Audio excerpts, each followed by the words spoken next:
One look at this CELPIP writing paragraph and I am highly disappointed. This is task 2. This is the sample writing. I have taken out one paragraph from the entire question, from the entire answer, and that's what I'm going to show you here, followed by task 1, again that one paragraph. We're going to focus on these things one at a time so you can spread it out and make this better in the entire answer. Now look, keeping it short and straightforward. This was a task 2 question asking office staff if they prefer option A, taking 2 30-minute breaks, or option B, taking 3 20-minute breaks. So the student chose option B, 3 20-minute breaks. Look at the answer. This was one of the body paragraphs. More breaks are better than less breaks.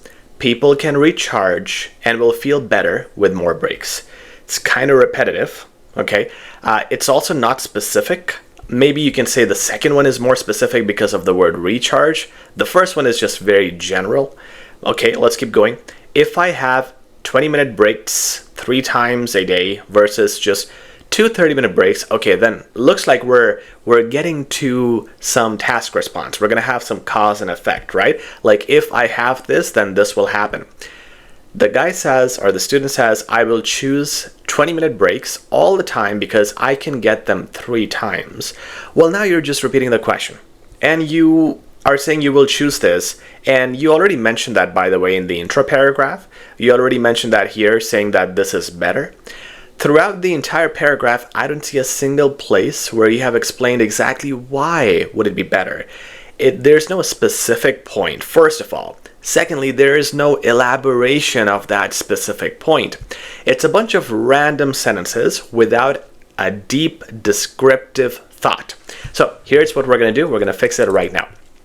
This is the case where we are answering 1 point per paragraph. So to get to that, we have to first understand what is our point? What is it specifically? What is the one benefit? Say that out loud in your head. So let's say I am picking this topic as well, the 3 20-minute breaks. And I think if we do that, the flow of my day would be better. Obviously, I got 3 breaks instead of 1. So that is something I'm going to state in my very first sentence. Having 3 20-minute breaks will offer a better flow of our day in the office. What I have done here is I have stated the benefit right here. I will now define it, and you can read the definition. That'll help you understand exactly how this will work. But if you were to read my first sentence, you already know what my paragraph is about, and that is why we call it the topic sentence. It should state the topic, the main idea, right here. This one, in comparison, did not do that, which is why it didn't achieve that purpose. So after the topic sentence, now I'm going to go ahead and elaborate. Before I start typing and moving my fingers, I want to think about why and how. So I'm thinking, okay, I just said it's a better flow. How? How is that a better flow? Well, if I have an 8-hour shift and every 2 to 3 hours I have a break, then it's not constant work. I'm not just doing the repetitive thing over and over again. I can move, I can walk around. I get to destroy that momentum that is causing me a burnout. So that's how I think, okay, now it's time to place that in thoughts. And I can start with something descriptive, like for example, and now I'm going to explain that whole process. If we are forcibly interrupted from a possible burnout during, and I'm going to put this in commas, during a long shift, it will simply serve our mental states better. We, and this is me now explaining this further, we will get to physically move, interact with colleagues, or even have some snacks during this time, semicolon, because I'm heading towards my conclusion now. This will lead to us This will lead to, I'm trying to say it will refresh us. So this will lead to refreshing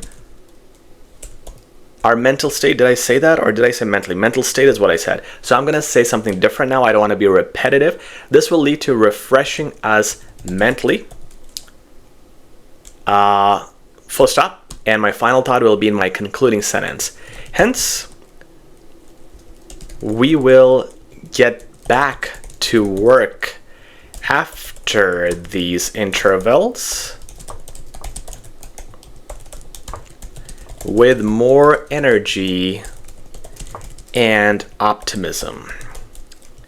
Okay, let's see if this makes sense. I also want to check for any grammar mistakes, and this is something I always do. Whenever I write a paragraph, make sure you proofread it right there. If you proofread it too late, you won't remember what you said. So, having 3 20-minute breaks will offer a better flow of our day in the office. For example, if we are forcibly interrupted from a possible burnout during a long shift, it'll simply serve our mental states better. So this is where I have kind of expanded on the initial idea. I still haven't explained the process here, but I am building. That is my flow. So I'm building to the point where I'm saying, hey, if we avoid burnouts, it's going to help us.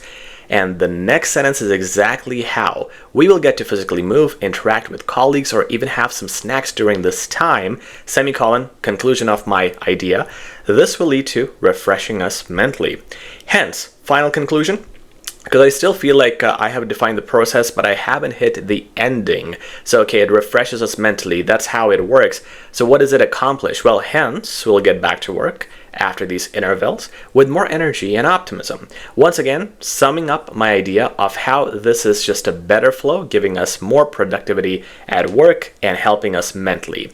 This is my mark for task response. I have elaborated one specific point about flow. I've explained how it works, and you can see how I built it. Start, then a little explanation, a little bit more, and the conclusion of the whole thing. This would be way better than an approach like this. Let's look at something like task 1, because similar things happen. Here's the question. It was about writing an email to a restaurant, and you had a bunch of bullet points. One of them was complaining about the service. And I wanted to take out that paragraph here to show you what's happening. So in this complaining about the service, the student mentioned, the staff was very rude and not courteous at all. Okay? Many times we called them to take our order, but they didn't. Okay, this is a separate point. Courteous was another thing. When they did, they were just rude, which is mentioned already. So we're being repetitive. And if you were going to say this, you should have said it right around here, not after a sentence that interrupted the flow. Just no decency at all. Okay, we will never come here again. You should improve your service. Okay. I'm not going to type the answer here. I'm going to show you some things, and I want you to type your answers in the comments, but I'm going to give you a really good guide here. Guys, what's happening here is, once again, we're doing something which is commonly done by a lot of students, and that is doing a bunch of sentences without really having, again, that task response and being specific. So if I ask you, what are the 1, 2, or 3 main points here? We probably can concur that it is, number 1, being rude, not courteous, so the attitude. And the other one is we call them to take our order, but they didn't. And the rest of it is repetitive, and it's kind of general sentences, not very specific. So we should not think about them too much. We'll think about our specific points, being rude and they didn't come. But wait a second, Sean, we have this thing too. What about this point? You should improve your service. And yeah, that is the problem. We should not have this. Remember, stick with the point. If the topic or the bullet here is asking you to complain, just complain. Most likely, the next bullet is going to tell you to recommend some changes or urge a change or something. That's where you would do something like, you should improve your service. Don't add that here. This is the complain paragraph. Only keep it limited to complaining. So this should completely go away. And what you should have is 2 sentences. The first sentence would talk about how they were rude, talk about their attitude, how they were behaving, and so on.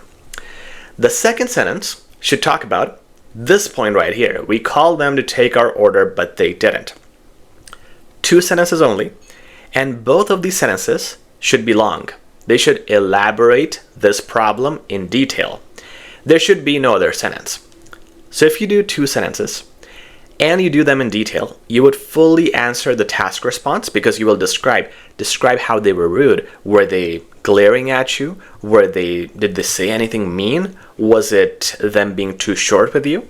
And when you talk about how you called them, they didn't take your order, talk about you called them, how many times did you call them? Or how long was the wait before they took your order? Or they didn't take your order at all and you had to leave. Like, is that what happened? Define that more. 2 sentences only, and I would like you to comment down below. I will try my best to respond to every comment, but also students, help each other out. Look at each other's versions in the comments and tell each other if you're doing a good job or a bad job or what you would do instead. And I'll try my best to chime in and give you feedback myself. It's the same lesson that I mentioned earlier. This is a common problem. To eliminate this, all you gotta do is be specific.